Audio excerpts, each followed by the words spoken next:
How it do, how it been, is Jen here, and I'm back with my annual end of the year Webtoon Recs, but this year it's different. With Webtoons ever-ending changes, I can't say I am much of a fan anymore. I go in there to catch up with the previous faves that I have, but find a hard time trying to find anything new, so I'll be giving my end of the year Webtoon Recs a new title, webcomics, manga, whatever recommendations instead. Gannibal. After the mysterious disappearance of a countryside cop, the role is reassigned to Officer Daigo Agawa. He finds a remote village quaint, and he looks forward to an easygoing post among the warm and welcoming citizenaries. Then he gets a call. The body of a local grandmother has been found. The scene immediately stalls doubt for the young policeman. A human bite mark has been left on the corpse, and any voiced suspicions of Agawa's is met with a strange, sudden, and intense hostility. Something dark is lurking under the idyllic facade of the charming mountain village. But can Officer Agawa spare himself and his family from it? There's obviously a creepy, unsettling atmosphere from the rip. You know that something is off, but this manga has a way to create a sense of false calmness. Not necessarily that everything is okay, but that it might be if our cop main character could just figure things out. My mind was boggled and my frustration through the roof. I love me some horror, and I am trying to get back into a more consistent manga reading, and when I download the app Comic Plus, I couldn't help picking up this story for the cover alone. When reading the first 7 volumes, I stayed up past 3 a.m. to finish it all. And come to my surprise, I find that there's another 4 more volumes, even though I assumed it would have been 1 more.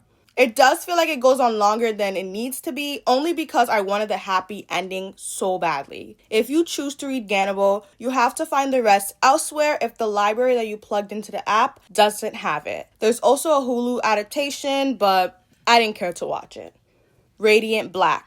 Nathan Burnett has just turned 30 and things aren't great. He's working and failing at 2 jobs. His credit card debt is piling up and his only move is moving back home with his parents. But when Nathan discovers the ethereal cosmic radiant, he's given the power to radically change his fortunes, unless the cosmic beings who created them succeed in taking them back by any means necessary. Oh, and did we mention there's a red radiant who wants Nathan dead?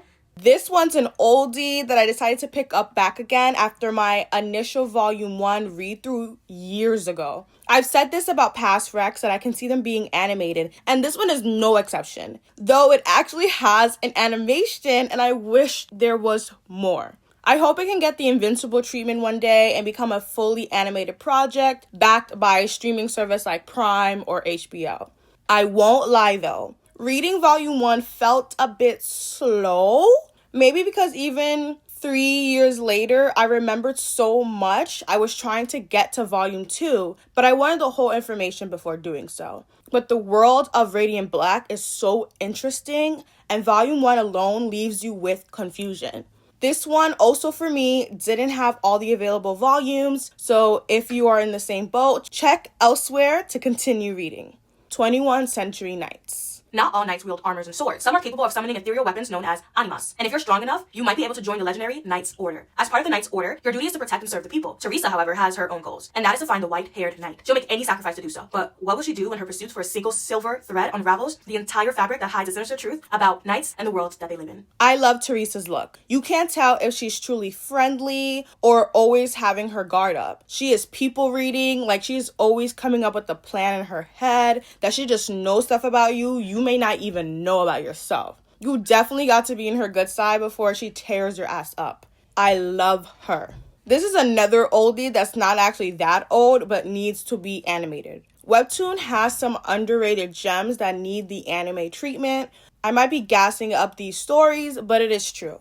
I love me a good webtoon with multiple seasons and hundreds of chapters if the content is really good, because it means I can immerse myself in the world longer and have a very good binge.